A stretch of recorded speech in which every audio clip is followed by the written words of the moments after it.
Hi there. Hi, welcome to our next installment. So, today we're going to be discussing the 6 steps of the financial planning process. And the reason I want to get this out of the way now is because we're still in the initial stages of developing this relationship between you and your financial advisor.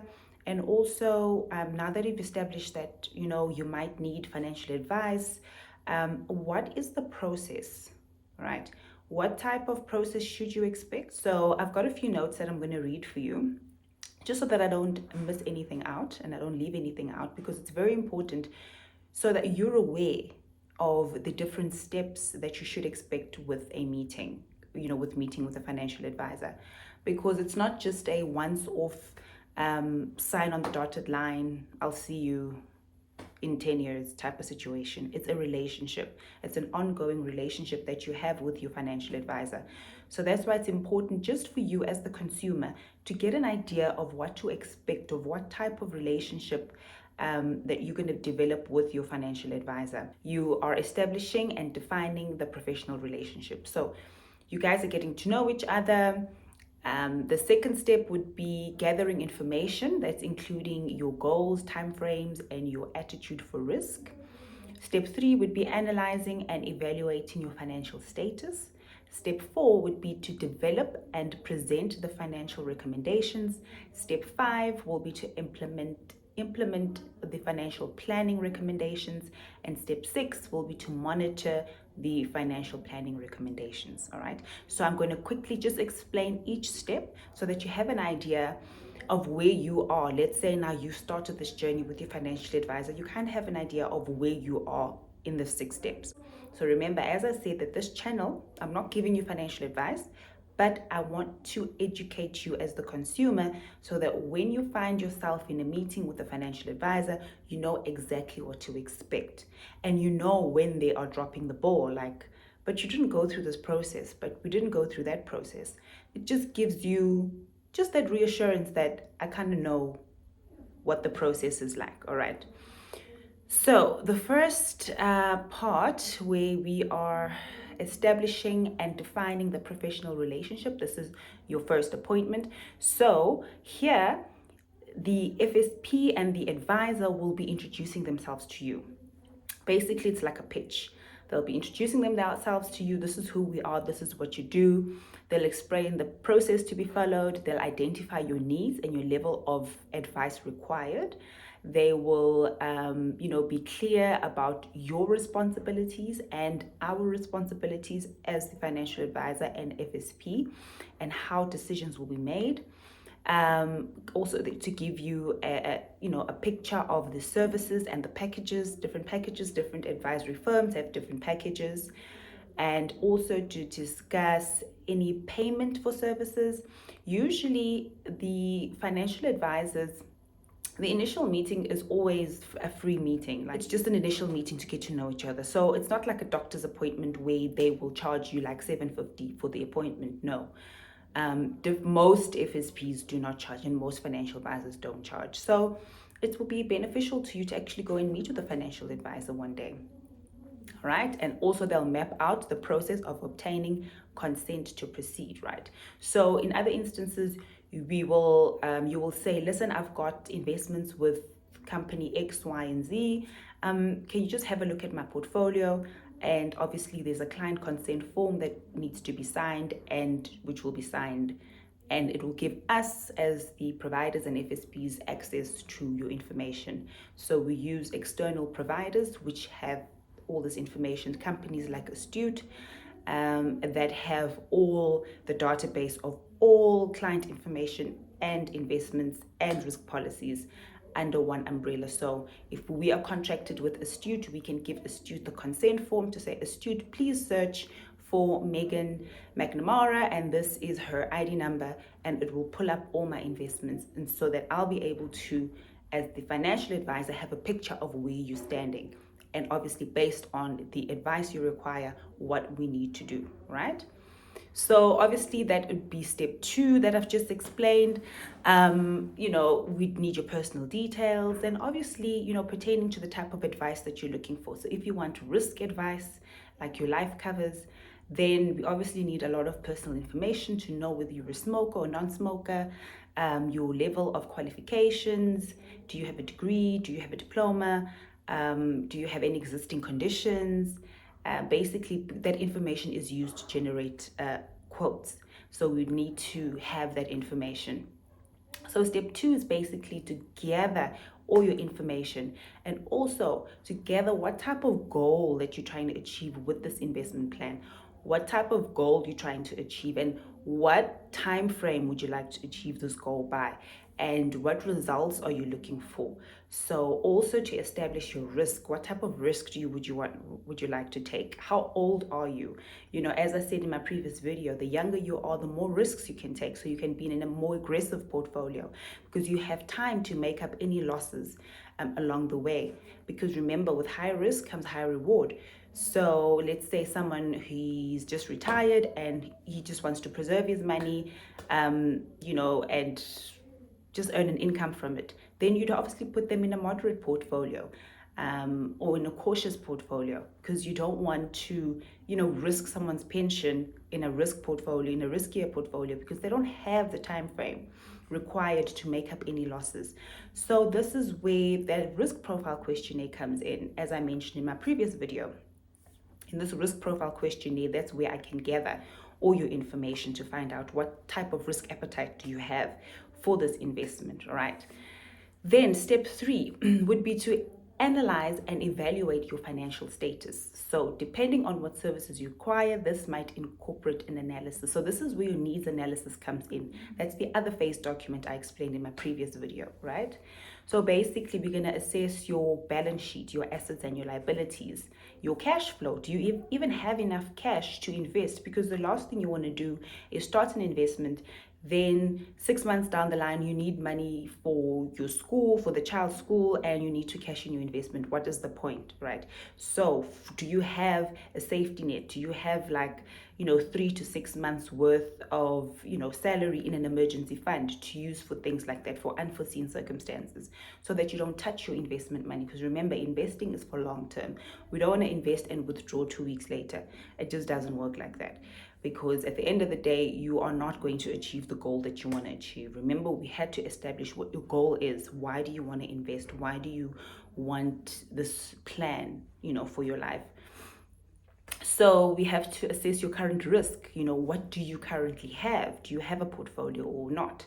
And then we need to review your discretionary and your compulsory retirement investments. So compulsory retirement investments would be your pension funds from work. Discretionary retirement investments would be monies that you pay in to company X on a monthly basis into a retirement annuity. So you have compulsory money and discretionary money, which I will explain to you in our investment segment, right? And just to understand what's the difference between the two. Then we would be reviewing, your last will and testament. Estate planning. Do you have a plan, for when you die, for your children? Who's going to look after them if they are minors? Do you have things like that in place? So then we have to analyze and review your current financial status. That is step 3. Then once we've done that, step 4 would be to then take all that information and then draft a proposal for you. All right, so we're going to draft a proposal. You've given me your goal, you've given me what you want, you've given me your risk appetite, you've given me all your information. So I, as a financial advisor, have to sit down and analyze all this information to try then and come up with a plan to implement whatever goals you're trying to set. All right, and that comes at step 4. All right. So here we would do your quotes. So basically for whatever it is that you want. So once we have done that, then you're going to look at the proposal to say, yes, I like this plan. Yes, can we send some money offshore? I like that. Yes, I do need additional life cover. Yes, I'm satisfied with the quotes that you've given me. Yes, I'm happy with that. No, actually, I don't think I need X cover. Can we reduce it to XY? Or no, I don't think I'll have an extra 5,000 rand to invest or whatever the case may be. This is where we're going to review the proposal based on your goals and your plan. We're going to review the proposal, and obviously this would be probably your second meeting with your advisor or your third meeting. Some meetings are virtual, some meetings, advice is given on email. So it just depends on the individuals if they're happy to meet again or if they want to deal remotely. All right. And then step 5 would be the implementation process. This is when we're going to implement everything we have established within the proposal to say, yes, yes, yes, yes, yes. Can we implement this as soon as possible? Then it comes to Megan, the administrator, who is waiting eagerly to, get the ball rolling, to prepare all the forms, to get all your FICA. Remember, explain the FICA, to get you loaded as a client, to get you through our compliance. This is where the implementation starts, right? This is exciting. Most times you will not deal with a financial advisor directly. You'll be dealing with his assistant, and the assistant will then take over and implement everything from the proposal. And obviously everything is dealt with. Either you come back and sign the forms, or everything is done virtually via email and electronic signatures. So yeah, that's the step 5 where we get involved, and this is the intermediary services. And also maybe you'll have some questions. Meg, I didn't understand exactly what the advisor said in the meeting. Can you just elaborate this product that I'm going into? What is it again, and why do I need it? And then I'll be able to give you that information. Remember, I don't give advice, just factual information. And obviously processing and implementing. And then up until the end, where I then present you with the confirmation documents to say, yes, your investments have been activated.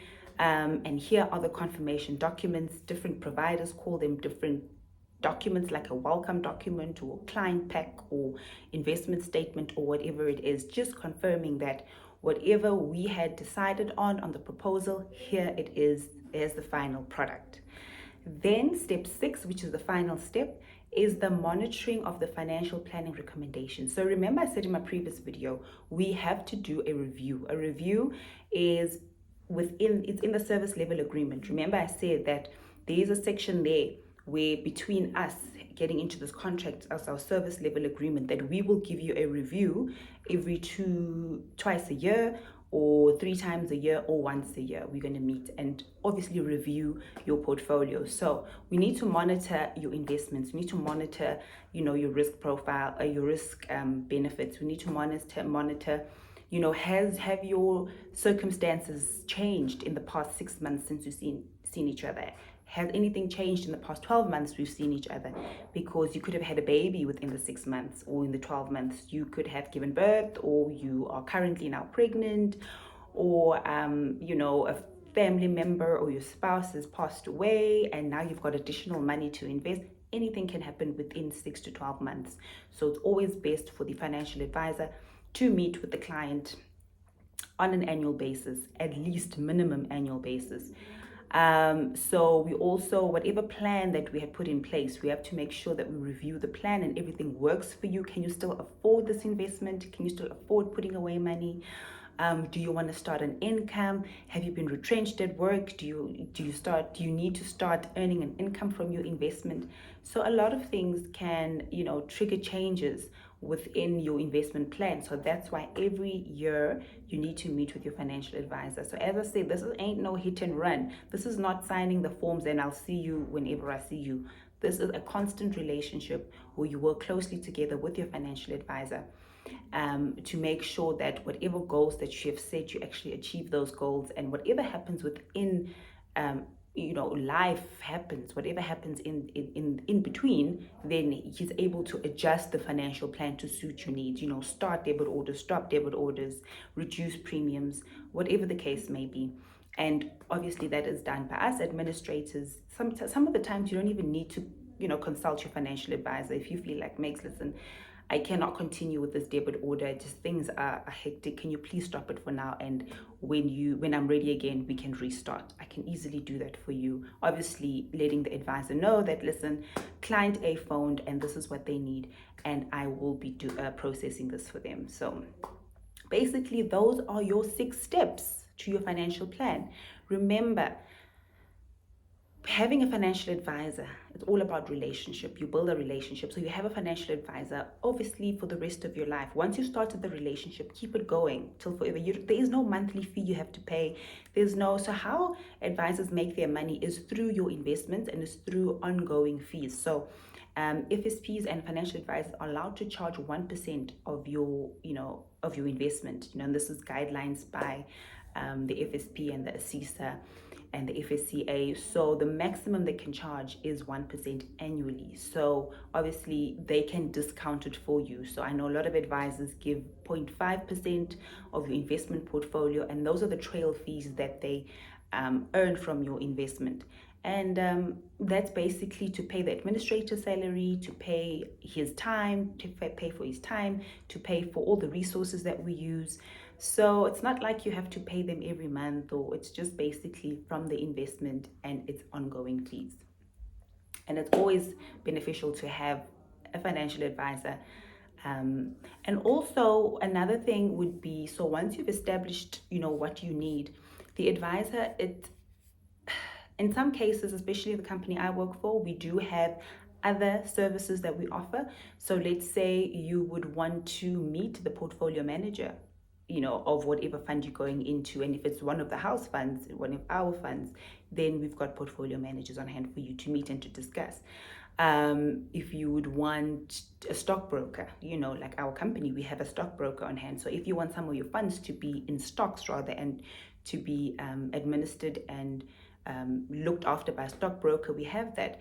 If you would like, accounting and bookkeeping services, we probably have referrals that we could refer you to. If you need fiduciary services, like our company, for instance, we do have an estate department where we can help you with estate planning, drafting of wills, forming a trust and the administration of that, deceased estates administration, and personal estate administration.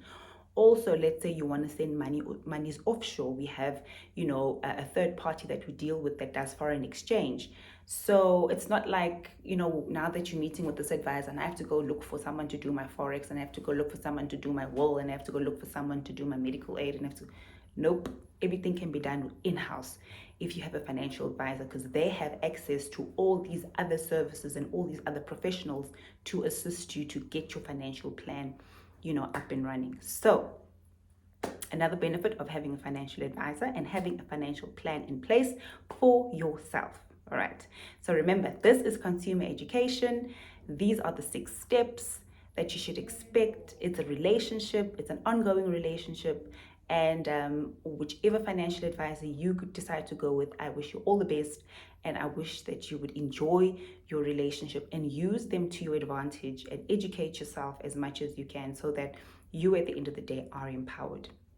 So till our next video, thank you for joining me, and I can't wait to chat to you again. Thank you. Bye.